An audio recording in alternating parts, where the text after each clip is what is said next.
During World War II, thousands of Russian aircraft were built to fight the German invasion, but only a handful survived. New Zealand warbird collector Sir Tim Wallace decided that there must be a way of resurrecting the Russian Polikarpov fighters that tackled the German Luftwaffe at the start of the conflict. He found the answer in the wreckage lying below the frozen tundra. This is I-153 Polikarpov. We have recovered this from Murmansk. From the pieces recovered, Wallace began working with the Russians to rebuild the famous fighters in the same Siberian factories where they were originally built 50 years earlier.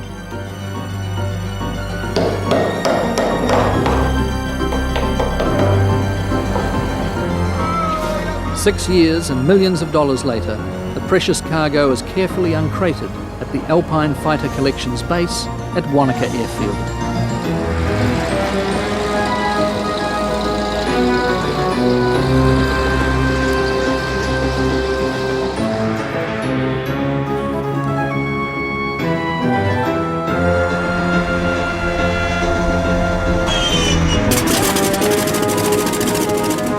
The only one of its kind flying in the world today, the Polikarpov I-153 biplane is ready for its maiden flight in New Zealand.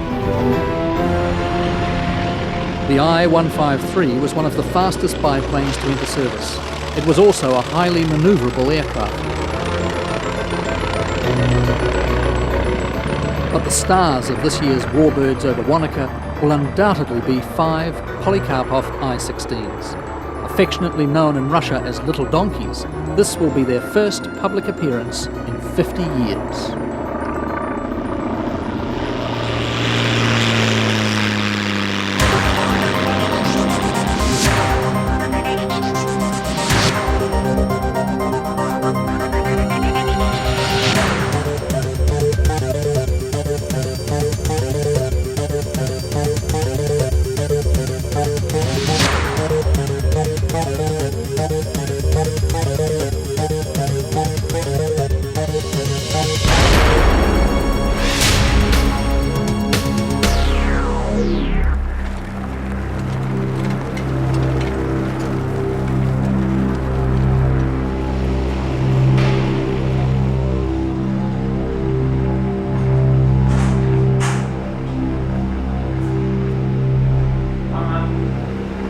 The dedication of Sir Tim Wallace and his team is matched by the interest of aviation enthusiasts. From overseas and around New Zealand, they come in their thousands to watch another spectacular display at this now famous airshow.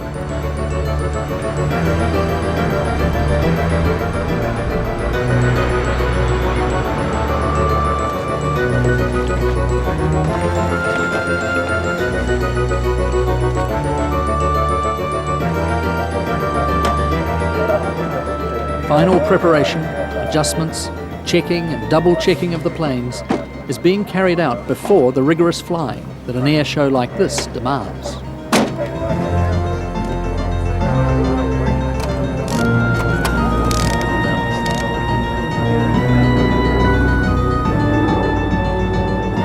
One of the most heart-stopping displays this year will come from Australian aerobatics champion Nigel Arnott.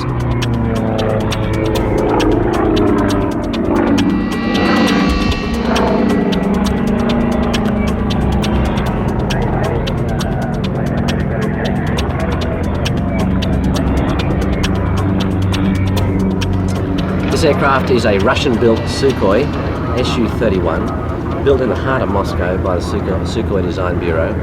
Basically, it's what we call a plastic aeroplane, so it's all composite. It's got a stainless steel basic structure in the fuselage, 400 horsepower, 9-cylinder radial engine, roll rate 420 degrees a second, time over 5,500 foot a minute. Probably about the best aerobatic aeroplane that we can get on the market at this stage.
is a fairly late model. I think there's only somewhere like 9 or 10 flying in the world. I've had this for 2.5 years. It was the first one to the Western world.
Inner display lines and outer display lines. Everybody please take note. These are essential for the safety of the public viewing. Behind the scenes, pilot and engineer briefings take place. Edge of the grass runway just on Attendance the north side of the runway. is compulsory.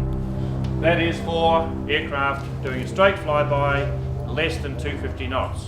Well, the person in charge is the person that the pilot liaises with.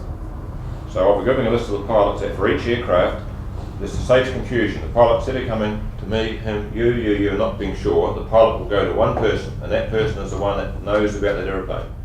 Is everyone happy with that? The preparation for an air show like this, it really starts 9 months ahead, I guess, on average. And we have a lot of ongoing scheduled maintenance, but then we try and get the whole thing sort of coming in to focus on the air show. That's the scheduled part. Then of course we have all the unscheduled bits, and that's where the challenges come in. And this one in particular, I guess, we've had all the Russian aircraft coming, which has been a huge challenge. The Russian aircraft were all test flown in Russia, but they weren't really developed as such. We received them here and had to reassemble and fly and then fine-tune them. The first restoration of a type for 50 years was always little glitches. The newly restored Kitty Hawk caused a last-minute glitch, just 1 week out from the show when it suffered an undercarriage retraction on landing, damaging its propeller, undercarriage and wingtip. This meant a frantic few days for the engineers, chasing contacts and suppliers all around the world, eventually sourcing parts from within New Zealand. With the theme of this year's show being Red Stars Rising, the organisers have created a real Russian flavour on the ground as well.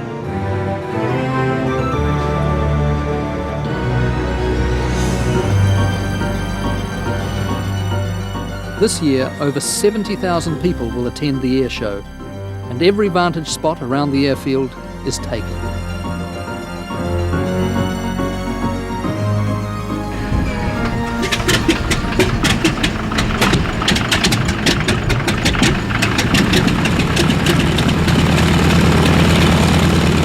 The T6 Texan, or Harvard as it's better known in this part of the world, is a long-time favourite at Warbirds over Wanaka'.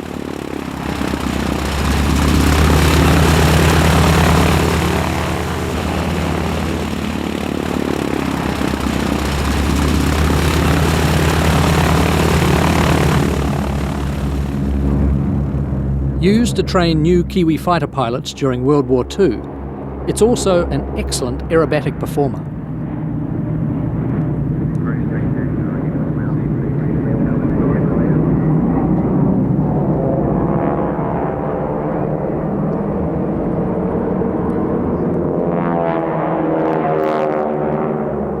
That distinctive noise is caused by the tips of the propeller blades breaking the sound barrier.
Also featuring are the RNZAF red checkers with some precision flying.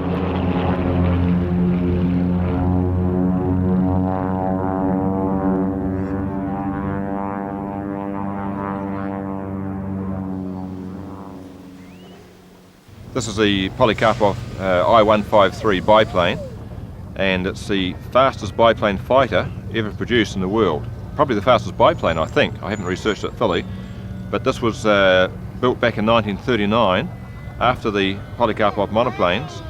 Same engine, 1,000 horsepower, 20 foot long, staggered wing biplane, pneumatic undercarriage, more advanced than the I-16. 279 mile an hour it was doing back in 1939, which was a phenomenal speed for a biplane, still is.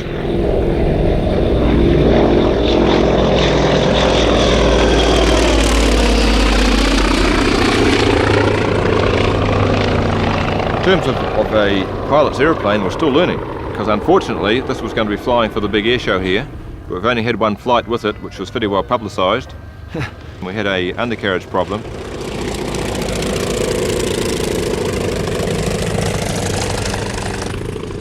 Okay, Tom, it's definitely not down, and it's quite a lot to down. Yep, I can see the wheel through the little window at the floor. I can see where it is. How tight is that cable? Bloody tight. It's bloody tight, because I gave a pretty reasonably solid push with the lever before I stopped, clicking the lever back at the torch. Give it a go, so I'll be pulling the fuel off and trying to get rid of the mag just on the final. Here we go. Everybody ready? We're all ready, Tom. Good luck. Yeah.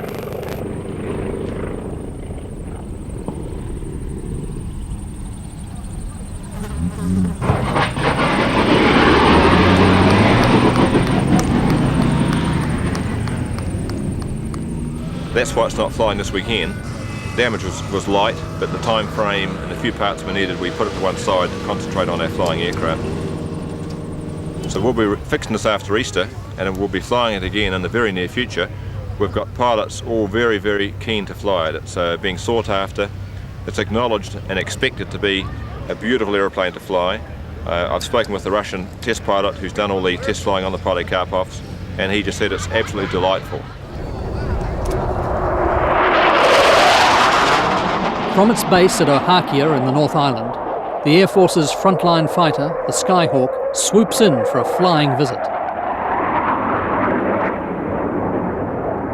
Showing off both high and low speed manoeuvres.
Meanwhile, the stars of the show are being readied for their international debut.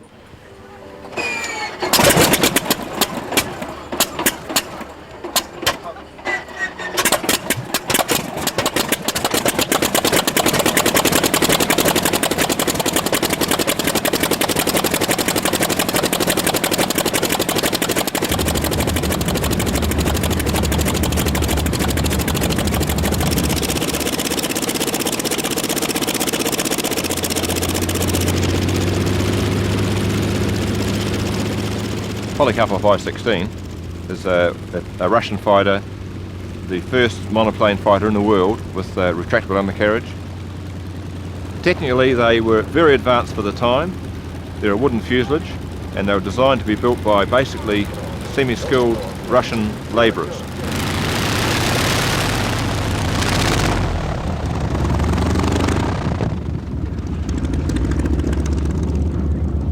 The engine's it's a 9-cylinder radial of 1,000 horsepower, and radial engines haven't changed much worldwide really over the last 50, 60, 70 years. The Polikarpov in the wartime was capable of 304 mile an hour, which was 520 kilometres from memory, and we've kept these back for safety factor, and we're restricting at the moment to 430 kilometres, but I think we'll extend that shortly a little bit faster, because as much as they look like they're very, very blunt, we're finding in the dives they just accelerate very quickly, and the pilots are having trouble keeping within that speed range.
Had a lot of problems with the airplane when it was first designed in 1932, and the test pilots had a bit of trouble with them in Russia, so we were quite apprehensive. But the more we fly them, the more we really become to love them, and they are just delightful to fly.